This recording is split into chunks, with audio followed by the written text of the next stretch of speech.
প্রত্যেকের নামের অর্থটা কিন্তু সবাই রেডি করে নেবে। নিজের জায়গা সম্পর্কে রেডি করে নেবে। উত্তর কিভাবে গোছানো হবে, কি হবে না হবে, সেগুলো সব ক্লাসে ওখানে বুঝিয়ে দিতে হবে। উত্তর গোছানোটা সব থেকে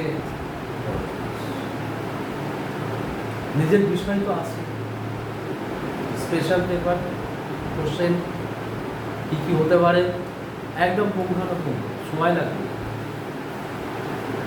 ঠিক আজকে এই কথাগুলো শোনার পরে মনে হচ্ছে রাতে ঘুমাতে, অথচ সন্তু ভালোই ছিল, সন্তু তো ভালোই ছিল, সন্তু চাপ হয়ে যাচ্ছে, সন্তু কণ্ঠস্বর ডাউন হয়ে যাচ্ছে।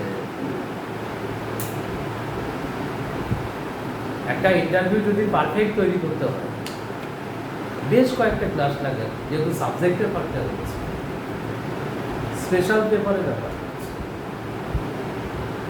তৈরি করতে হবে।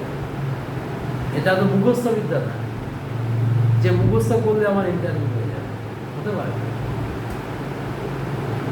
যে ছোট গল্পের সংজ্ঞা রবীন্দ্রনাথ একরকম বলেছে, আরো সাহিত্যিক আরো একরকম বলার চেষ্টা করেছে, কিন্তু জানতে চাওয়া হচ্ছে যে আপনি আপনার মতো করে ছোট গল্পের সংজ্ঞা নেই,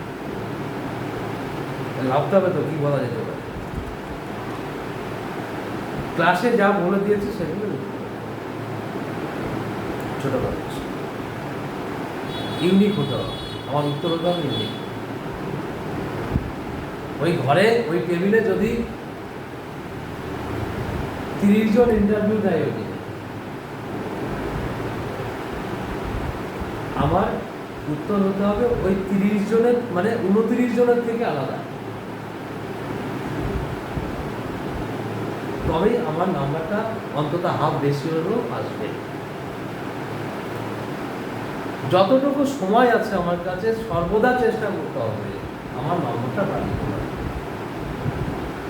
কারণ 60 পেয়েও কিন্তু চাকরি না হতে পারে। আমি আবারও বলছি 60 পেয়েছি, অনেক নাম্বার, এদিকে দেখা করে হয়ে যাবে, এই আত্মতুষ্টি কিন্তু পথে বসিয়ে দেয়। 60 পেয়ে চাকরি হবে না, চাকরি হবে এই 20 নম্বরে, কারণ কেউ 7 পাবে তো কেউ 15 পাবে,